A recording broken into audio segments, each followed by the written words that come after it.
Selamat siang para netizen dimanapun kita berada, salam inspirasi bagi kita semua. Penyidik KPK buka peluang periksa Surya Paloh. Wow, ini ada apa begitu kan ya? Pantesan ya kader-kader Nasdem dan Partai Nasdem sekarang ini agak diam ya mengusung Anies Baswedan. Semakin ya diam, semakin pula orang akan dugaan-dugaan orang akan semakin kuat begitu kan. Ada apa di balik ini semua? Maka nyanyian CSIL ini ya banyak yang kemudian mereka kena begitu. Ya uang 8 triliun kok begitu kan. Ya uang 8 triliun bahkan sampai makan pun mereka ada anggarannya. Ini sangat luar biasa.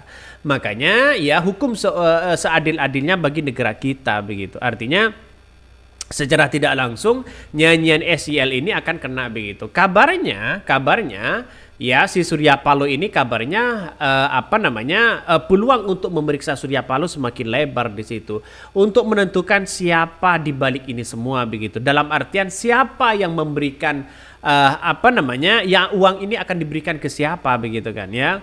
Katanya mengalir kepada Partai Nasdem. Kata kabarnya dari bendahara sudah mau dikembalikan dan sebagainya begitu. Apakah sudah dikembalikan atau tidak? Tapi yang jelas bagi kami adalah yang namanya korupsi itu adalah musuh kita bersama. Saya tidak memandang bahwa itu adalah dari partai mana, tapi yang jelas kelakuan-kelakuan seperti itu ya harus benar-benar ditindaklanjuti begitu kan. Makanya saya pribadi begitu kan dengan masyarakat hari ini berbondong-bondong untuk bagaimana korupsi ini semakin tidak ada begitu yang ada di Indonesia. Makanya dengan adanya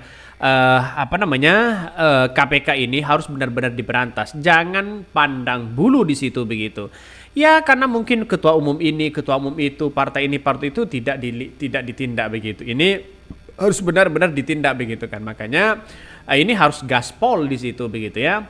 Indahnya cita-cita restorasi Indonesia menuju Indonesia yang lebih baik, bebas dari korupsi, kolusi dan nepotisme. Tak kalah indahnya dengan cerita revolusi mental. Sayang, disayang itu semuanya kasih sekedar impian. KKN justru kian marak di sana sini. Rusak sudah cita-cita reformasi. Artinya ya benar begitu kan. Artinya ini bukan sekali dua kali di situ begitu. Banyak di kementerian dari seorang Prabowo ini banyak yang korupsi. Bayangkan angka 8 triliun itu yang angka yang fantastis begitu kan ya. Itu ya si A dapat, istrinya dapat, anaknya dapat, teman-temannya dapat, ini dapat, semua dapat. Anggaran main main golf saja begitu kan ngambil ya dari 8 triliun yang dikorupsi ini. Ini harus benar-benar menjadi titik temu begitu kan ya. Terang benderang di situ. Biar nanti 3 tahun, 4 tahun baru diungkap lagi. 5 tahun baru diungkap lagi begitu kan ya. Kayak mirip ya kasus Hasto begitu kan.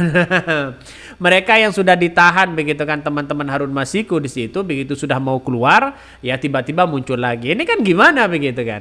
Makanya kalau mau periksa Surya Paloh silakan periksa Surya Paloh begitu. Nggak usah sungkan-sungkan.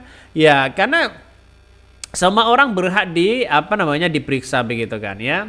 Asik tapi awas, jangan cuma ngeprank doang ya KPK. Rakyat pasti akan support 100% kalau KPK bekerja sesuai dengan visi misi dan tidak takut pada penguasa. Betul begitu. Tapi nampaknya siapa yang percaya pada KPK hari ini begitu ya. MK, KPK, KPU, Bawaslu, banyak masyarakat sudah tidak begitu percaya lagi. Akibat ya kelakuan-kelakuan mereka. Artinya apa? Artinya lembaga-lembaga ini sudah turun trustnya di mata masyarakat. Ya seperti KPK akan menangkap Harun Masiku dalam 1 minggu ini ya. Sudah terdeteksi Harun Masiku. Pret. Di mana coba bayangkan? Sekarang ini sudah tidak alibinya luar biasa. Ngeprank sana sini begitu. Kalau mau diusut ya silakan usut. Ngapain kita harus takut? Kan begitu logikanya. Makanya yang namanya korupsi itu adalah musuh kita bersama. Siapapun ya bolehlah diperiksa begitu kan ya. Kalau ada dugaan-dugaan yang mencurigakan. Bahkan penyidik KPK buka peluang periksa Surya Paloh. Mari kita baca ya. Kasus tindak pidana pencucian uang TPPO ya. TPPO mantan Menteri Pertanian Syahrul Yassin Limpo terus diusut Komisi Pemberantasan Korupsi KPK. Setelah ya salah satunya dengan mengalami aliran uang korupsi Kementan untuk pembangunan greenhouse ya di Kepulauan Seribu. KPK bahkan ya berencana memanggil Ketua Umum ya Nasdem Surya Paloh untuk mendalami keterangan pendiri Nasdem Kisman Latuma Kulita yang menyebutkan greenhouse tersebut milik Surya Paloh. Tentu seperti juga pernah disampaikan oleh Pak Jubir, siapapun yang terkait dengan tindak pidana korupsi itu akan kami minta keterangan ya, termasuk memanggil Surya Paloh. Berani nggak begitu kan? Berani nggak memanggil Surya Paloh? Saya kira itu juga tidak berani begitu kan. Pak Surya Paloh itu punya legalitas yang kemudian mereka satset jadi begitu kan. Sekelas KPK saja menangkap Harun Masiku di situ sudah gagal, apalagi mau menangkap Surya Paloh. Kan begitu logikanya begitu. Artinya secara tidak langsung Surya Paloh dengan Jokowi hari ini sampai hari ini walaupun mereka di 2024 mereka bertentangan masalah soal Pilpres, komunikasi mereka tetap intens begitu kan. Ini kan tidak mungkin lah begitu kan. Artinya makanya PKS lebih memilih diam hari ini untuk melihat situasi dan perkembangan politik begitu kan. Ya termasuk Kaisang untuk maju sebagai gubernur DKI Jakarta, ya sah-sah aja Partai Nasdem di situ.